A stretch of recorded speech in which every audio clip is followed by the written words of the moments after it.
Hey everyone, it is Money Mike here, and today we're going to be talking about a fancy serial number that can be worth many times more than the face value of the bill it's printed on. What am I talking about?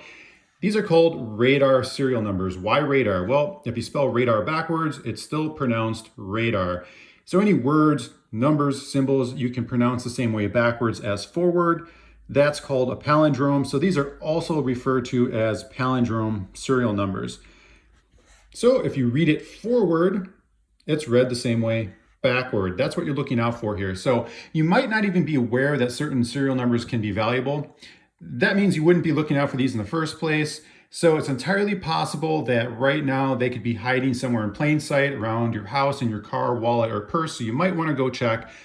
Otherwise, maybe you do know certain serial numbers can be valuable, but you're just not aware of this style. So here we are. We're going to dig into this. These two serial numbers here are going to have an additional feature to them on top of the radar feature.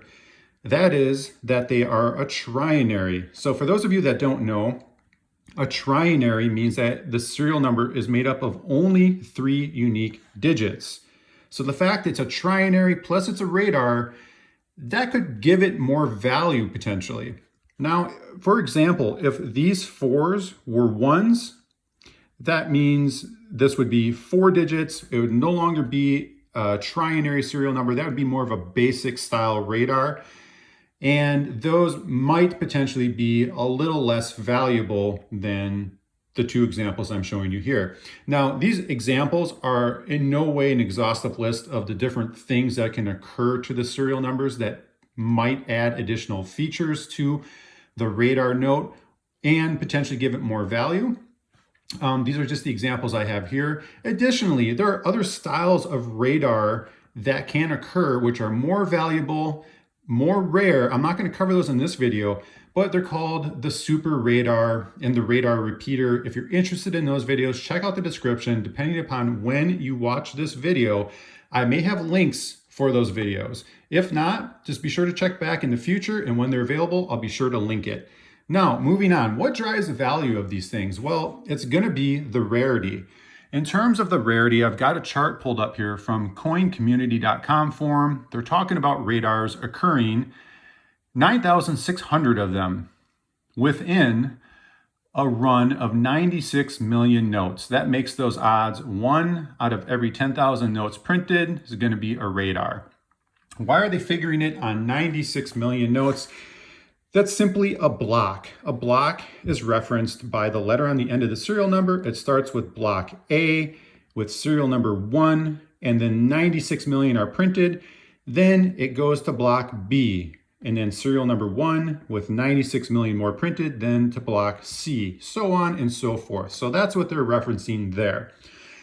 Now, if you're looking at this chart thinking you're going to have one radar note if you have 10,000 $1 bills sitting in front of you, that might not be the case. You got to remember, this is only if they were all in sequential order from the same block.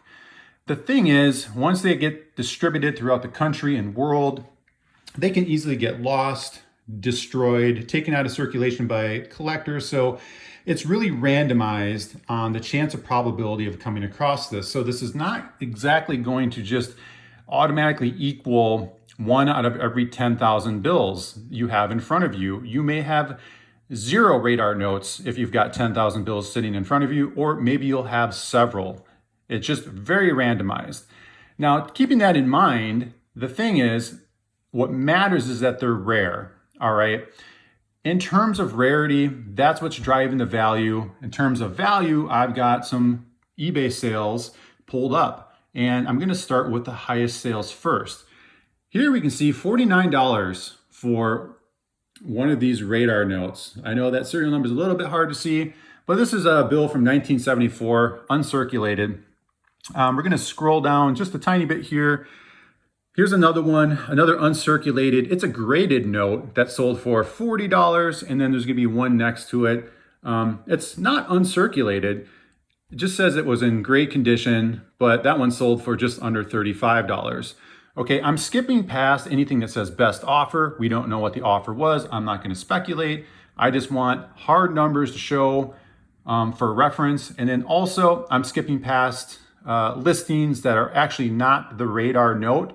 It's virtually impossible to filter out all the other listings and only have the radars in front of me. So I'm doing my best here to look ahead of time and just point out the listings I wanted to show. Now here's some more uncirculated radars that all sold for around $33.50 each.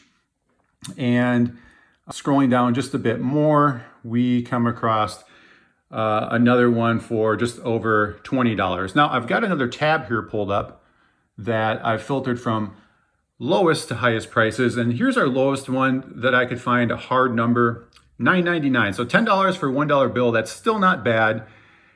Moving on to the next couple here, $11.25 and $11.55. Then we have to skip over a few more to get to the next, which is going to be around 14 and the next 15. So you get the idea of kind of the low end of the range. And then I have one more filter here on most recent sale, which was just a few weeks ago as of the filming of this video. And this one sold for just north of $11. So that should give you a range of the value of these things. Now, why the range? Why $10 upwards north of 40? Well, again, it could be based on the condition. Some of those were uncirculated. It could be based on the year. That first one I showed you was from 1974. It could be based on the serial number, having that additional flair on top of the radar serial number that can bring more value. So those are certain features that can be occurring with the bill to drive that price range. Other things that may be driving those price ranges on the low end, maybe those sellers don't know the value of the bill and they're selling it for less than they actually could have gotten for it, but that's still creating a sale for us to reference on the low end, and vice versa. On the high end, maybe the right buyer saw it at the right time and they're willing to pay a higher price for it than the average going rate, and that creates the high end of the price point. But at least that shows us that these bills can be that valuable to some people. Speaking of value, hopefully this video was valuable to you. And as always, thank you so much for watching, and I will catch you on the next one.